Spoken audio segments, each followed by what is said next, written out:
வணக்கம் மக்களே, எல்லோரும் எப்படி இருக்கீங்க? நல்லா இருக்கீங்களா? இன்றைக்கி ஸ்பெஷல் என்னன்னு பார்த்தீங்கன்னா புதினா சாதம். புதினா சாதம் ரொம்ப நல்லது உடம்புக்கு. டைஜஷனை இம்ப்ரூவ் பண்ணும். அப்புறம் நம்ம ஸ்கின் க்ளோ அழகாக இருக்கும். அது மட்டும் இல்லாமல் ரெஸ்பிரேட்டரி சிஸ்டம் ரொம்ப இம்ப்ரூவ் பண்ணும். நல்ல சுவாசத்துக்கெலாம் ரொம்ப நல்லது அப்படின்னு போட்டிருக்காங்க. இப்போ எப்படி பண்ணலான்னு பார்ப்போமா? வதக்கிக்கிடுவோம். அதுக்கு 2 டேபிள் ஸ்பூன் கடலெண்ணெய் தான் எடுத்திருக்கேன். 1/2 டேபிள் ஸ்பூன் ஜீரகம் ஃபஸ்ட்டு போட்டுருக்கோம். ஒரு காஞ்ச மிளகா, 5-6 பூண்டு போட்டிருக்கேன். சின்ன சின்னதாக வெட்டி. பூண்டு கெட்ட கொலஸ்ட்ரால்லாம் குறைச்சிரும், அதனால் நிறைய சேர்த்துருக்கேன்.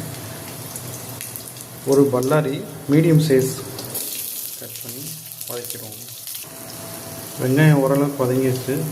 புளி சேர்க்குறதுனால தக்காளி பாதி தக்காளி தான் நான் சேர்த்துருக்கேன். ஒரு தக்காளி கூட சேர்த்துக்கலாம். அடுத்து புதினா சேர்த்துக்கலாம். 2 கைப்பிடி போதும், பட் நாங்கள் 3 கைப்பிடி சேர்த்துக்கலாம்.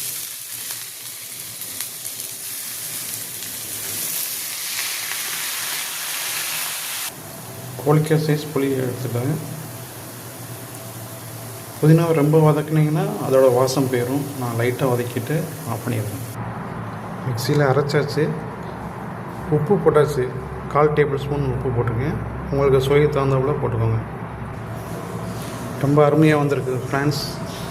டேஸ்ட் பார்த்தேன், ரொம்ப நல்லா இருக்குது. புதினாவோட மனம் நல்லா மணமாக இருக்குது. இதே மாதிரி நீங்களும் டேஸ்ட் பண்ணி பாருங்கள்.